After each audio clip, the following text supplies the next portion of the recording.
The lights dimmed inside the AMIRI Fall-Winter runway show at Paris Fashion Week, and every camera in the room turned to the front row, where two brothers sat draped in coordinated brown leather and ruffled cuffs. Shedeur Sanders and Shilo Sanders, sons of NFL legend Deion Sanders, looked like they owned the moment. Wide-leg trousers, fitted sweater jackets lined with dramatic leather collars, bulky white sneakers, and black sunglasses that screamed confidence. The fashion world ate it up. GQ posted the video. Fans gushed about how good they looked. But then came the backlash, fast and brutal. Because while Shedeur Sanders was sitting at Paris Fashion Week looking like a GQ cover model, the Browns were preparing to make decisions that could end his NFL career before it even really begins. The comment on Sportskeeda's coverage of the event summed it up perfectly. Fashion Week ain't gonna help that QBR rating.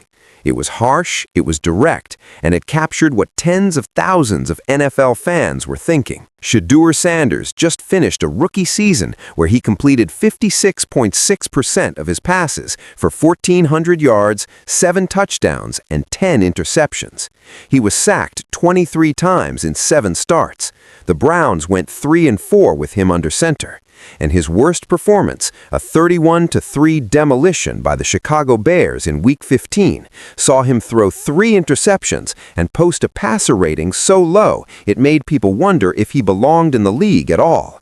And now, instead of working out, studying film, or doing everything possible to prove he deserves to be Cleveland's starting quarterback in 2026, he's in Paris at a fashion show, looking fabulous. The optics are terrible, and fans didn't hold back.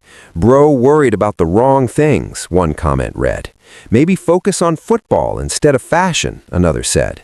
"Dude's about to be out of the league, and he's at Paris Fashion Week," someone else wrote. The criticism wasn't just about the trip itself, it was about what the trip represented. Priorities, focus, commitment, and whether Shedeur Sanders truly understands the position he's in. Because here's the reality. The Cleveland Browns are not committed to Shedeur Sanders at all. General Manager Andrew Berry made that crystal clear in his end-of-season press conference. When asked about the quarterback situation heading into 2026, Berry didn't sugarcoat it. "We're going to do our work on the quarterback market," he said. Translation: Shedeur isn't the answer. We're exploring every possible option. Free agency, the draft, trades, everything. And if you're Sanders, hearing your general manager say those words publicly while you're thousands of miles away at a fashion show, the message is loud and painfully obvious. You're on borrowed time. The Browns hold 2 first-round picks in the 2026 NFL Draft, number 6 overall and number 24 overall, courtesy of the trade with Jacksonville. They're projected to be in position to select one of the top quarterback prospects in the class, either Fernando Mendoza from Indiana or Dante Moore from Oregon. Both are considered franchise-caliber talents. Both are expected to declare for the draft. And if Cleveland selects either of them at number 6, Shedeur Sanders goes from starting quarterback to backup to maybe not even on the roster by training camp. That's not speculation. That's the harsh reality of the NFL. And Shedeur knows it. In fact, he said as much, multiple times.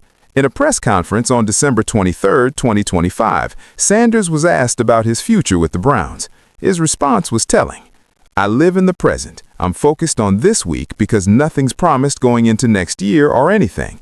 I don't think it's about feeling a commitment. It's about controlling what you can control. I think I have to do my part and get some wins and play clean football. The rest isn't in my hands, so that's really all it is.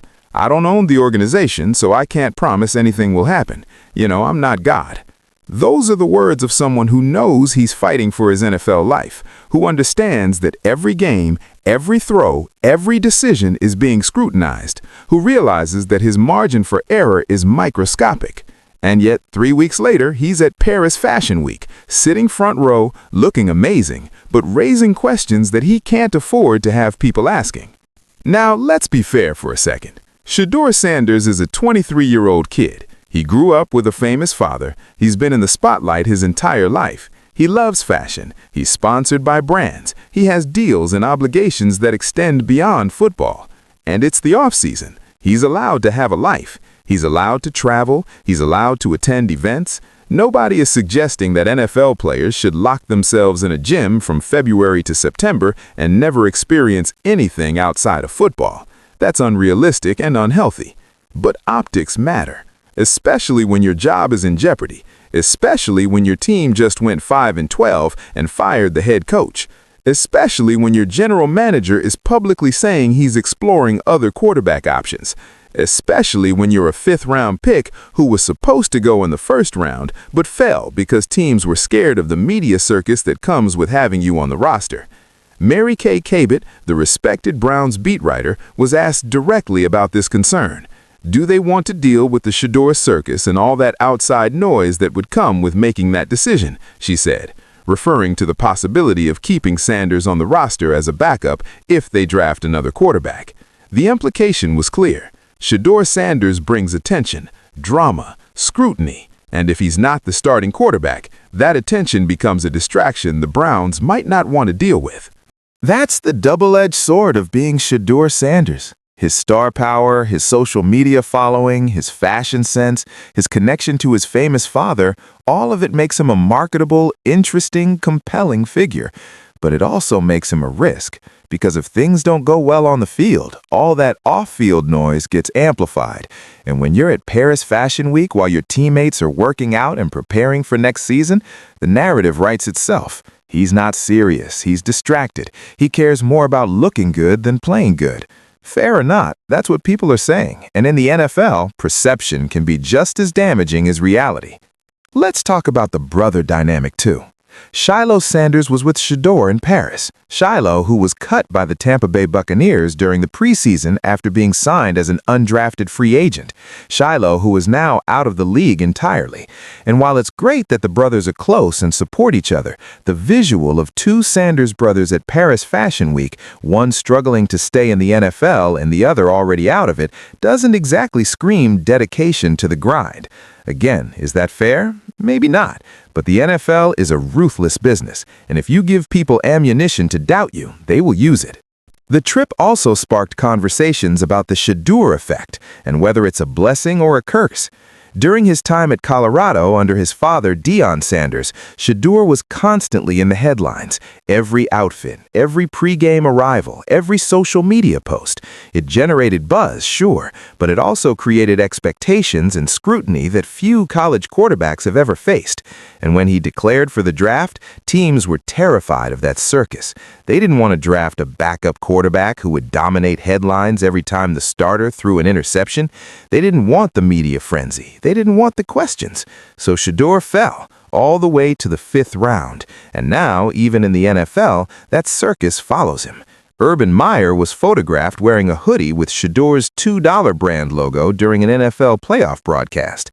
Fans debate his every move. Analysts dissect his performances with microscopic detail. And when he shows up at Paris Fashion Week, it becomes a national story. But here's the thing.